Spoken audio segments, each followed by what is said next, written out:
also have sapphic plot lines. Now, I've never read it, but I've heard really good things, and I bought it, so we're gonna get into reading it. And so, let's read the, inside cover.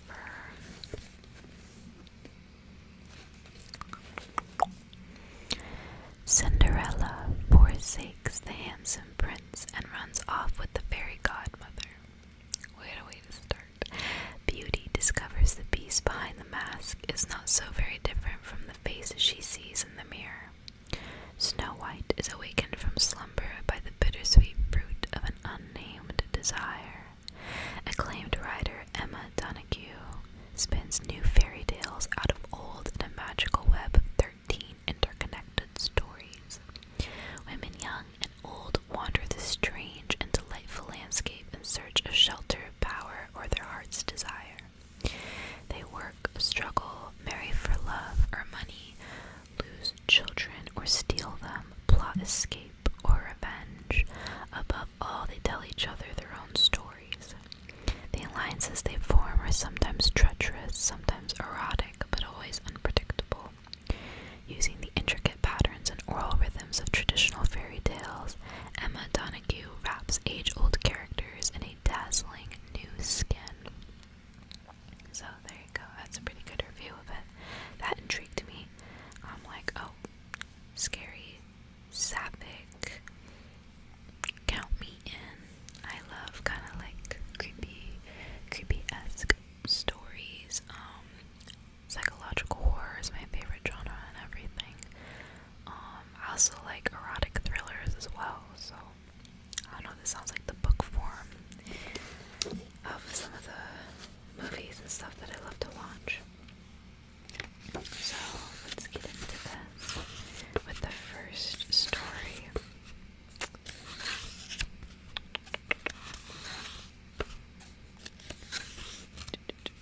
And they're all listed as tales. I wonder if you can.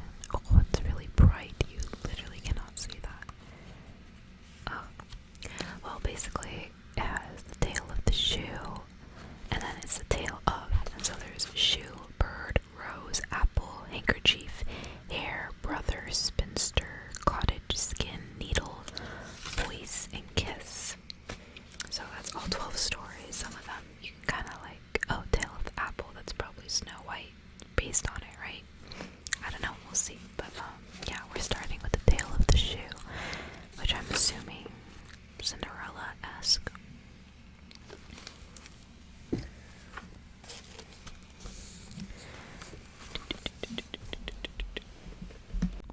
My poor little light has been overheating. The Tale of the Shoe. Till she came, it was all cold. Ever since my mother died, the feather bed felt hard as a stone floor. Every word that came out of my mouth limped away like a toad. Whatever I put on my back now turned to sackcloth and chafed my skin. I heard a knocking in my skull and kept running to the door, but there was never anyone there. The days passed like dust brushed from my fingers. I scrubbed and swept because there was nothing else to do. I raked out the hearth with my fingernails and scoured the floor until my knees bled. I counted grains of rice and divided brown beans from black. Nobody made me do the things I did. Nobody scolded me. Nobody punished me but me. The shrill voices were all inside. Do this, do that, you lazy heap of dirt. They knew every question and answer, the voices in my head. Some days they asked why I was still alive. I listened out for my mother, but I couldn't hear her among the clamor. When everything that could possibly be done was done for the day, the voices faded. I knelt on the hearth and looked into the scarlet cinders until my eyes swam. I was trying to picture a future, I suppose. Some nights I told myself stories to make myself weep, then stroked my own hair till I slept. Once, out of all the times when I ran to the door and there was nobody there was still nobody there, but the stranger was behind me. I thought for a moment she must have come out of the fire. Her eyes had flames in their centers, and her eyebrows were silvered with ash. The stranger said my back must be tired and sweeping could wait. She took me into the garden and showed me a hazel tree I had never seen before. I began to ask questions, but she put her tiny finger over my mouth so we could hear a dove murmuring on the highest branch. It turns out that she had known my mother when my mother was alive. She said that was my mother's tree. How can I begin to describe the transformations? My old dusty self was spun new. This woman sheathed my limbs in blue velvet. I was dancing on points of clear glass. But then I asked. She took me to the ball. Isn't that what girls are meant to ask for? Her carriage brought me as far as the palace steps. I knew just how I was meant to behave. I smiled ever so prettily when the great big doors swung wide to announce me. I refused to get up and kept my belly pulled in. Under the 1,000 crystal candelabras, I danced with 10 elderly gentlemen who had nothing to say but did not let that stop them. I answered only indeed and oh yes, and do you think so? At 10 to 12 I came down the steps and she swept me away. Had enough, she asked, lifting a hair off my long glove. But she was old enough to be my mother, and I was a girl with my fortune to make. The voices were beginning to jabber. They each told me to do something different. Take me back tomorrow night, I said. She appeared again just when the soup was boiling over and took a silver spoon from her pocket to feed me. Our fingers drew pictures in the ashes on the hearth, vague shapes of birds and islands. She showed me the sparkle in my eyes, how wide my skirt could spread, how to waltz without getting dizzy. I was lithe in green satin now. My own mother would not have recognized me.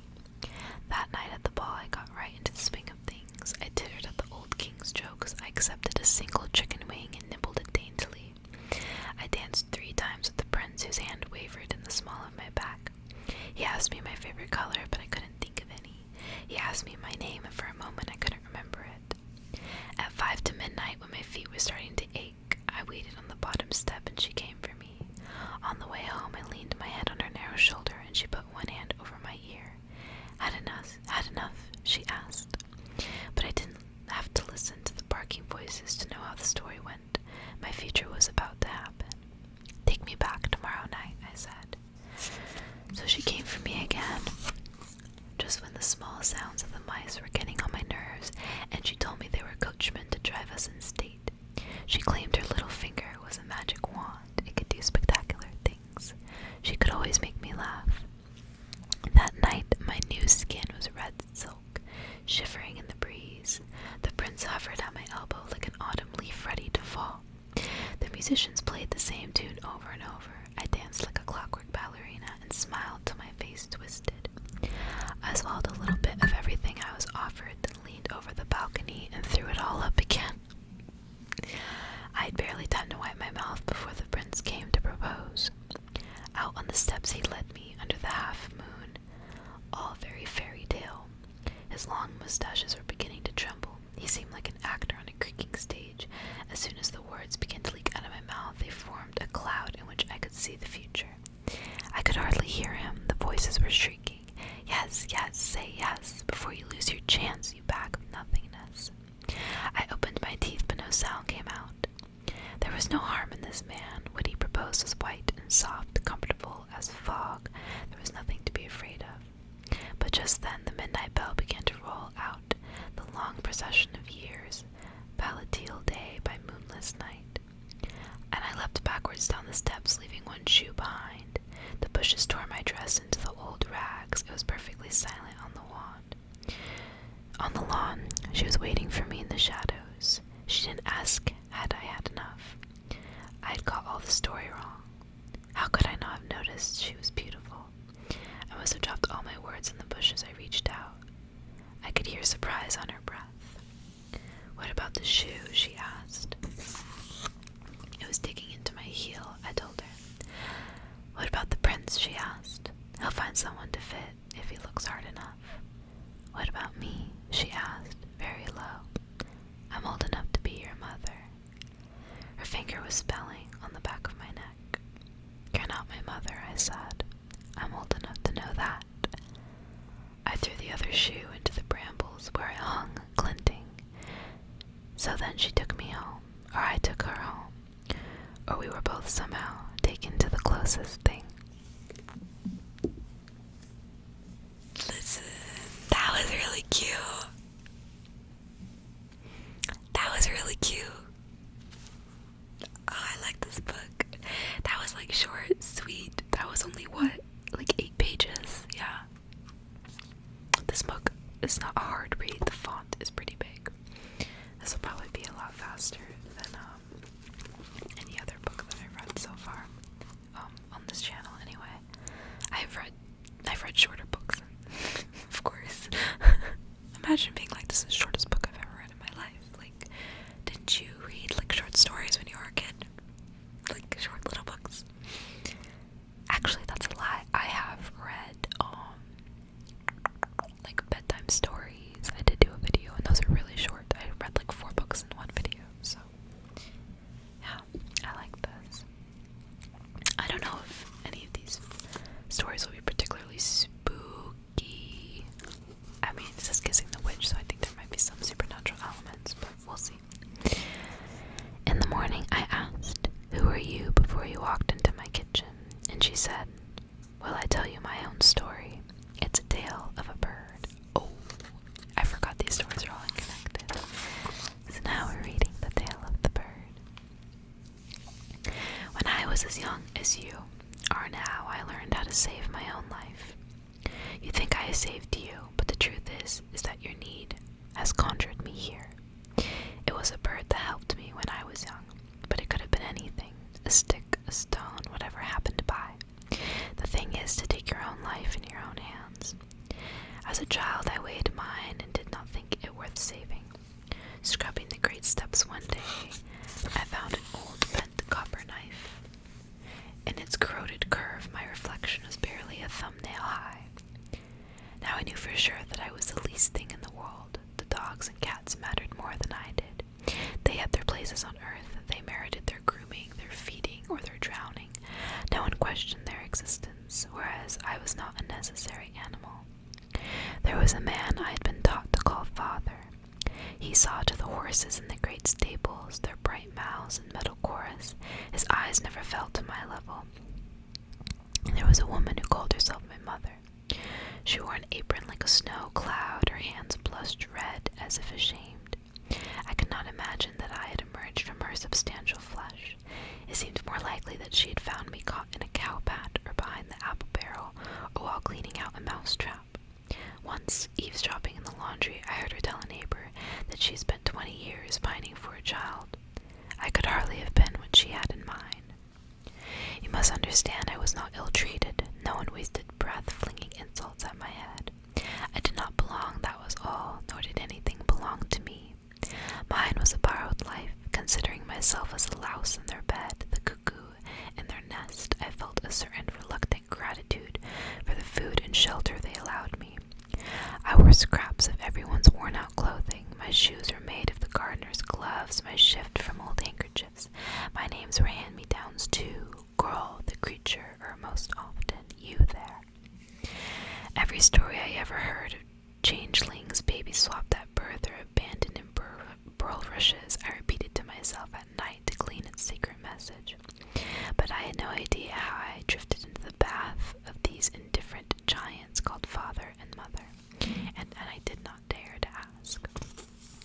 Only in the fields did I find a sense of proportion. I knew we were all equally minute under the liquid eye of the sky and equally precious in its sight. I used to sit so still even the rabbits would not notice me. Seagulls wheeled overhead, gulping out their hunger.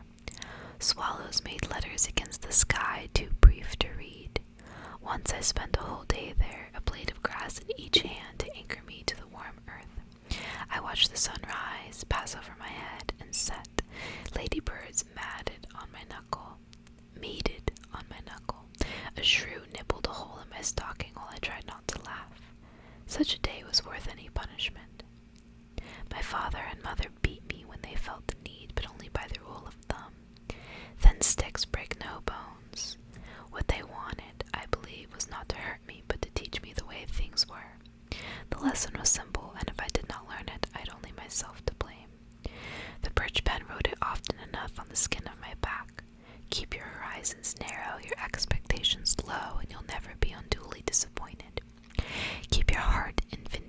small, and sorrow will never spy it. Never plunge, never flap away with your heart in her claws. So in one spring, in spite of all this good advice, I fell in love. It felt like disaster. I took a tiny bite and it exploded in my stomach. Love splashed through every cranny, hauled on every muscle, unlocked every joint. I was so full of astonishment I felt 10 feet tall. My shoulders itched as if wings might break through. Little one, your skin is so soft, said the man as he stroked my cheek with one huge thumb. I always started quivering as soon as I heard his knock at the door. When I opened it and curtsied, my knees dipped like a frog's. His first smile sent me a stutter. His eyes, cloudy under pillows of black hair, were the only weak thing about him. He could always recognize me by the sound of my breathing. Once I scrubbed the same corner for 3 hours, and when the man finally passed, I upset my pail of dirty suds all down the passage. He stepped back at once, but his shiny leather shoes had been splattered like rocks by the seashore. I tried to wipe them with my apron, but he lifted me to my feet. Such force in his forearm, what an aimed bow was his shoulder. Was his elbow? How delicious the arc of his shoulder. His hands were backed with faint black fur. He was like the boulder that parts the river, and he smelt like apples stored in darkness all winter. I, who had nothing and no right to anything, would have him for my very own. And so, somehow, it came to pass, as in the best of stories, as in the dream to which you cling like a torn blanket on an icy morning when it is past time to get up. My father, his words slurred with suspicion, told me that a great man had asked for me. My mother carried in a huge basket of linen and a needle. Unspeaking, we began to cut and sew my new life. I would be a stain on my husband's line. I knew that without her telling. If it was within his womb to stoop to lift me up, then I was never to delude myself that I deserved it. I was always to keep in mind the tiny smoky image of one insignificant creature I had been before he honored me with his gaze. But when I was presented to him in my new dress, he made me forget all my fears. He discovered my hand in my long sleeve and began to count my fingers. No sooner had my parents backed out of the room than he was bending over to sink his face into my hair. His whisper boomed. What were they to us now? Or we to them? His ear against my cheek gave off a surprising heat. My fingers crawled along its furred tunnels like a venturesome bee. He would take me away from all this, he promised, give me a new name, never let anything hurt me. I began to shudder with pleasure. The morning after our wedding, I lay awake beside the hot mountain that was my husband. I traced the brown pattern we had made on the linen. Was it a flower, a claw, a snowflake? At last I decided that it was a sign of 2 leaves going round each other. I belonged to him now, and he to me. With surprising ease, I learned to rule a house greater than the one I had scrubbed for my keep. I knew who I was at last. This is what I had been born for. I liked to walk through the corridors, my train of brocade sweeping the flagstones. I found delight in every pane of glass I would never have to wash. When within the month I found I was with child, every mirror seemed to echo my grandeur. Shameless, I longed for it to show. I wanted to be the shape of an apple or the noontime sun. One morning at midsummer I woke early and thought I would go out to see the grass grow and the birds rise, as I used to in the days when it was my only consolation. How different I was now. How I had grown rich in things of the spirit and flesh. How my skin felt taut as a tambourine. And then my husband peeped sleepily over his shoulder and asked where I was going. It all made perfect sense the way he explained it to me. As I sat on the edge of the bed, the danger of wandering under the scathing sun, the risk of exposure to rough men in the cornfields, the unsuitability of such a thing, I had nodded and laughed with him. And that morning it was true that I would rather climb into the cave of his arms and fill myself up with bliss again. But as my hips widened, the great house began to seem too small. I paced the corridors until I knew them by heart. I learned every ankle of the courtyard and their smooth leather. My feet itched for the stubble of the open fields, and my eyes strained for a far horizon. I set out again one Sunday when there could be no men in the fields, but still my husband said no. This time his eyes were a little bewildered. I tried again when he was away on business, but the housekeeper would not give me the key to open the gate. I sneaked off another day while he was counting his money, and still he was gentle when they brought me back, though I could see the anger stretching itself between his brows. Again he put it to me in words a child could understand. He enclosed my two hands in one of his huge fists and kissed the tears from my cheeks. So I'm starting to see that she's the bird in the cage. Oh, I hate that. She can't even go outside. Like, sis can't even, like, feel the sun on her skin. Are you kidding me? Like, can she at least open a window or something? Like, and sit on a patio or a balcony? Like, can sis just go outside? Jesus. You'll have a courtyard for a reason. I thought, like, rich people would, like, walk around the garden and, like, sit among the, like, rose bushes or something. Like, Jesus. This reminds me of, like, what's that book called? Is it The Yellow Wallpaper? Where she begins to go, like, insane. I don't know. I think it was, like, the doctor or something. Because she hadn't been, like, feeling well. Because I think she had given birth. I think it was postpartum depression, right? And, her husband, like, locked her in a room. I mean, they would bring her food and everything, but she wasn't allowed to leave. Like, she couldn't go outside. She was just in this room. And she literally, like, began to go crazy just looking at the wallpaper and, like, seeing shapes. And it was just, like, this descent into insanity. But, like, it makes perfect sense because, like, she basically got locked in, like, solitary confinement. Like, that's literally what people do. Like, the government and jails will do that to literally torture people, and women would just, like, that was their lives, because, you know, when they were, like, upset or had, like, issues, it was seen as, like, hysterics or whatever. Well, hysteria, was that what it was called? Stupid. Yeah. Let's see. I nodded, and I wiped my face. I knew it was unreasonable to pine so much for a walk in the sunshine. It's not unreasonable. My husband laughed softly and wondered aloud what a breeding wife would ask for next.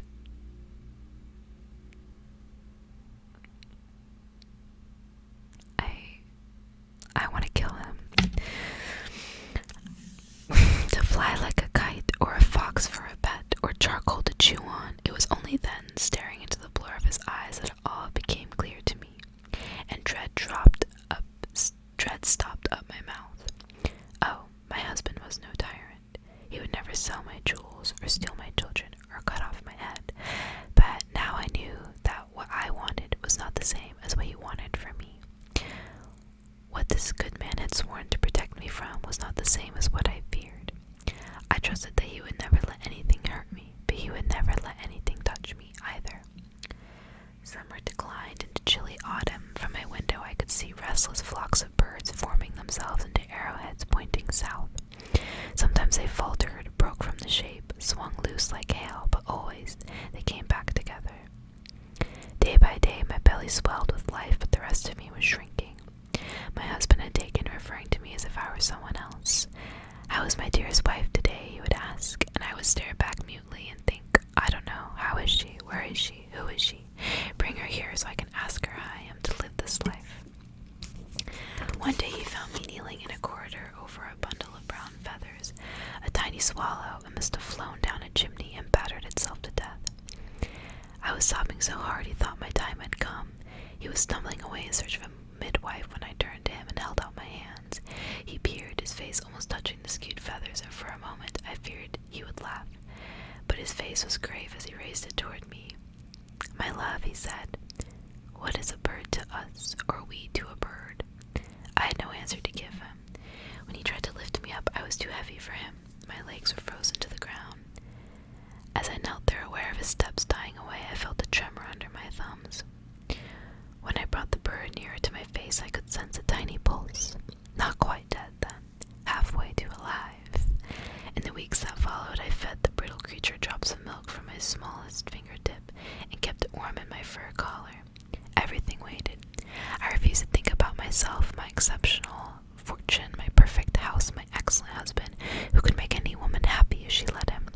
I simply waited to see if the bird would live. One day it swallowed, one day it stood, one day it flew, and the next I got a glimpse of a silk-tethered plaything, but what would have been the use of that? I took it to the highest window in the house and let it out. The kick of its wings was surprisingly strong. The air smelled like frost, but there was still time to reach the summer land. I stood watching the bird wheel over the rooftops. Flesh weighed me down like a robe. The child within me was kicking, a mute clamor for release. Next year, I would get away somehow, sometime, with or without this child, heading somewhere I knew nothing about, but that the sun would shine down on my naked head.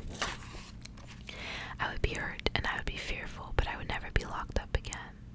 My life was in my own hands, now, beating faintly, too small yet for anyone to notice. I cupped freedom to my breast. I would feed it, I would love it, it would grow big enough to carry me away. The bird circled back and hovered outside my window for a moment, as if it had something to say.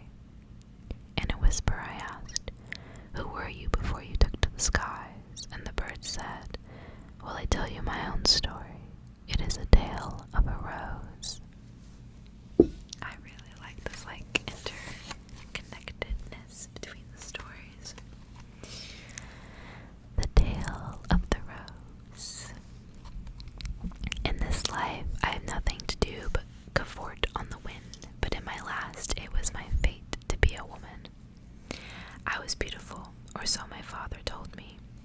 My oval mirror showed me a face with nothing written on it. I'd suitors aplenty, but wanted none of them. Their doggish devotion seemed too easily won. I had an appetite for magic even then. I wanted something improbable and perfect as a red rose just opening. Then in a spring storm, my father's ships were lost at sea, and my suitors wanted none of me. I looked in my mirror and saw not myself, but every place I'd never been. The servants were there one day and gone the next. They seemed to melt into the countryside. Last year's leaves and papers blew across the courtyard as we packed to go. My father lifted heavy trucks till veins embroidered his forehead. He found me a blanket to wrap my mirror in for the journey. My sisters held up their pale, sleek fingers and complained to the wind. How could they be expected to toil with their hands? I tucked up my skirt and got on with it. It gave me a strange pleasure to see what my back could bend to, my arms could bear. It was not that I was better than my sisters, only that I could see further. Our new home was a cottage. My father showed me how to nail my mirror to the flagging wall. There were weeds and grasses, but no roses. Down by the river where I pounded my father's shirts white on the black rocks, I found a kind of peace. My hands grew numb and my dark hair tangled in the sunshine. I was washing my old self away. By midsummer, I was almost ready. My sisters just sat outside the door in case a prince should ride by. The warm breeze carried the occasional scornful laugh my way. As summer was leaving with the chilly birds, my father got word that one of his ships had come safe to shore after all. His pale eyes stood out like eggs. What he wanted most, he said, was to bring us each home whatever we wanted. My sisters asked for heavy dresses, lined cloaks, fur-topped boots, anything to keep the wind out. I knew that nothing could keep the wind out, so I asked for a red rose just opening. But the first snow had fallen before my father came home, but he did have a rose for me. My sisters waited in the doorway, arms crossed. I ran to greet him. This bent bush who was my father, inching across the white ground. I took the rose into my hand before he could drop it. My father fell down. The petals were scarlet beyond their skin of frost. We piled every blanket we possessed on top of him.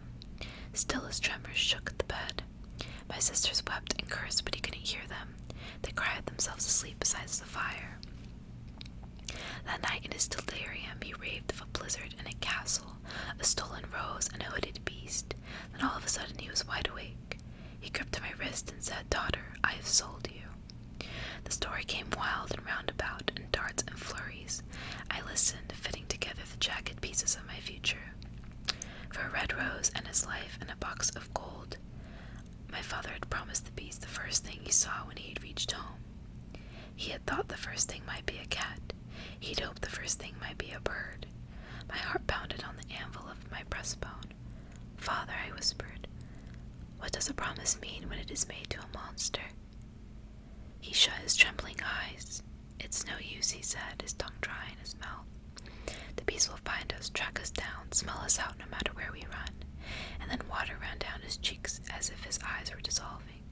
Daughter, he said in a voice like old wood breaking, could you ever forgive me? This is a really interesting twist on Beauty and the Beast. I like it. I really like the original Grimm's Tale, which a lot of these stories are based on Grimm's Tales, but I liked the Grimm's Tale version of Beauty and the Beast better than the Disney one.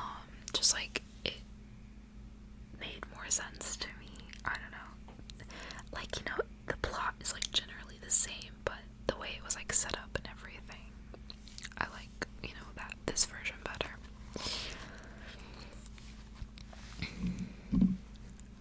I could only answer his question with one of my own. Putting my hand over his mouth, I whispered, which of us would not sell all we had to stay alive? He turned his face to the wall. Father, I said, I will be ready to leave in the morning. Now you may tell me that I should have felt betrayed, but I was shaking with excitement.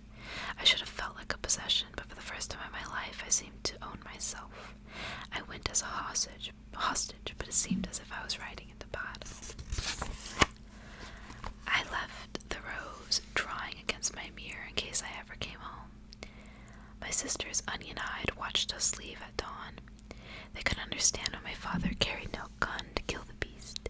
To them a word was not something to be kept. The castle was in the middle of a forest where the sun never shone. Every villager we stopped to ask the way spat when they heard our destination. There had been no wedding or christening in that castle for a whole generation.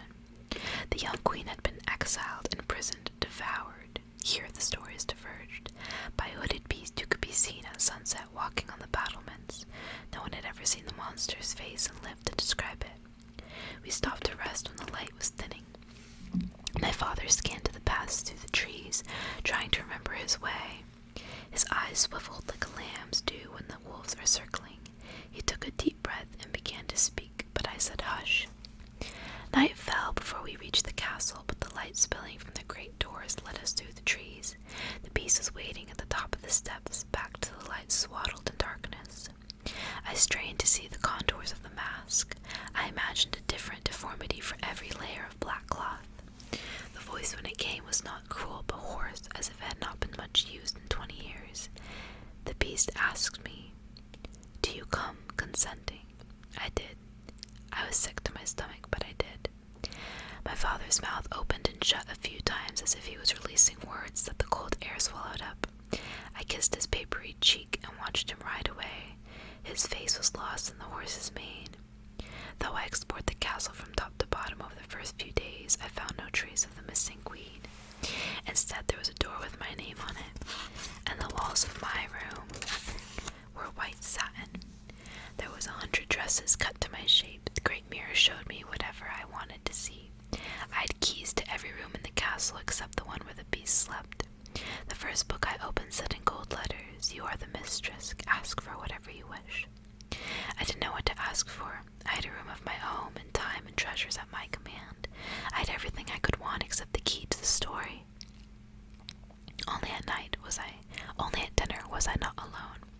The beast liked to watch me eat. I had never noticed myself eating before. Each time I swallowed, I blushed.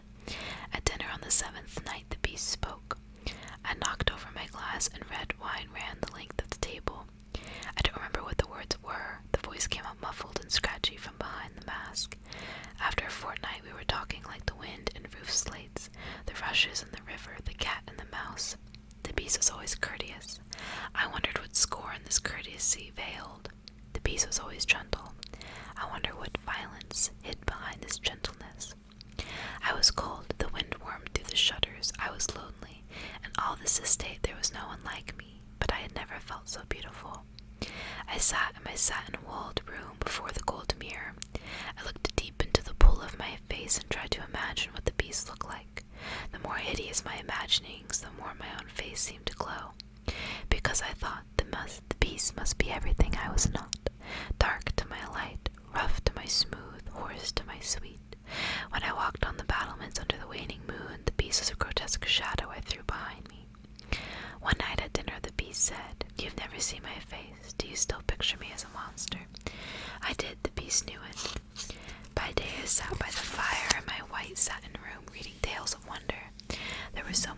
books on so many shelves, I knew I could live to be old without coming to the end of them. The sound of the pages turning was a sound of magic. The dry liquid feel of paper under fingertips was what magic felt like. One night at dinner, the beast said, "You've never felt my touch. Do you still shrink from it?" I did. The beast knew it. At sunset, I liked to wrap up in furs and walk in the rose garden. The days were stretching, the light was lingering a few minutes longer each evening. The rose bushes held up their spiked fingers against the yellow sky, caging me in. One night at dinner, the beast asked, "What if I let you go? Would you stay of your own free will?" I would not. The beast knew it. And when I looked in the great gold mirror that night, I thought I could make out the shape of my father, lying with his feverish face turned to the ceiling. The book did say I was to ask for whatever I wanted. I set off in the morning. I promised to return on the 8th day, and I meant it when I said it. Taking leave on the steps, the beast said, "I must tell you before I go, I am not a man." I knew it. Every tale I'd ever heard of trolls, ogres, goblins rose to my lips. The beast said, "You do not understand," but I was riding away. Oh, we're getting another queer one, aren't we? Because it's the queen that disappeared, so the queen is the beast. This reminds me of, I read a fan fiction once of Gotham, if you've ever seen that show, but they did like a gender bend where Selena Kyle was like the beast. She didn't actually turn into a beast, she just wore like a mask, like a cat mask, because she's Catwoman, and like she had a whip and everything, her cat o' nine tails. And Bruce Wayne was like Beauty, but he was like a prince who had to escape because his parents were murdered, like in Gotham. And I think Alfred was the old, supposed to be like in the place of the father or the old man. But anyway, so it was like him and Selena, and they, played Beauty and the Beast basically, like, and they had their whole, like, getting to know each other and everything. And it was so beautifully written. This story took me a long time to read. It had like a couple chapters, and they were long, detailed. This was on fanfic.net if you'd like ever be interested in trying to find it. I mean, you could probably just look up the Beauty and the Beast, and then like Gotham, Selena Kyle, Bruce Wayne. Maybe you'll find it, but it was amazing. I highly recommend it. But it's reminding me of this. I love that. I love that like plot twist of the Beast being like a woman. The journey was long, but my blood was jangling bells. It was dark when I reached home. My sisters were whispering over the broth. My father turned his face to me, and tears carved their way across it. The rose, stiff against the mirror, was still red. By the 3rd day, he could sit up in my arms. By the 5th day, he was eating at table and patting my knee. On the 7th day, my sister told me in whispers that it would surely kill him if I went back to the castle. Now I had paid my ransom, they said. What could possess me to return to a monster? My father's eyes followed me round the cottage. The days trickled by, and it was spring. I pounded skirts on black rocks down by the river. I felt young again, as if nothing had happened, as if there had never been a door with my name on it. But one night I woke to find myself sitting in front of the mirror. In its dark pool I thought I could see the castle garden, a late frost on the trees, a black shape on the grass. I found the old papery rose clenched in my fist, flaking into nothing. This time I asked no permission of anyone. I kissed my dozing father and whispered in his ear. I couldn't tell if he heard me. I saddled my horse and was gone before first light. It was sunset when I reached the castle, and the doors were swinging wide. I ran through the grounds, searching behind every tree. At last I came to the rose garden where the first buds were hunched against the night air. There I found the beast, a crumpled bundle eaten by frost. I pulled and pulled until the padded mask lay uppermost. I breathed my heat on it and kissed the spot I had warmed. I pulled off the veils one by one. Surely it couldn't matter what I saw now. I saw hair black as rocks under water. I saw a face white as old linen. I saw lips red as a rose just opening. I saw that the beast was a woman, and that she was breathing, which seemed to matter more. This was a strange story, one I would have to learn a new language to read, a language I could not learn except by trying to read the story. I was a slow learner, but a stubborn one. It took me days to learn that there was nothing monstrous about this woman who had lived alone in a castle, setting all her suitors riddles they could make no sense of, refusing to do the thing queens are supposed to do, until the day when, knowing no one who could see her true face, she made a mask and from then on showed her face to no one. It took me weeks to understand why the faceless mask and the name of a beast might be chosen over all the great world had to offer. After months of looking, I saw that beauty was infinitely various and found it behind her white face. I struggled to guess these riddles and make sense of her story, and before I knew it, summer was coming again and the red roses just opening. And as the years flowed by, some villagers told travelers of a beast and a beauty who lived in a castle and could be seen walking on the battlements, and others told of 2 beauties and others of 2 beasts. I really liked that. That one was really good. I'll read the next one in the next video that I do. We read 3 stories and there's 12 in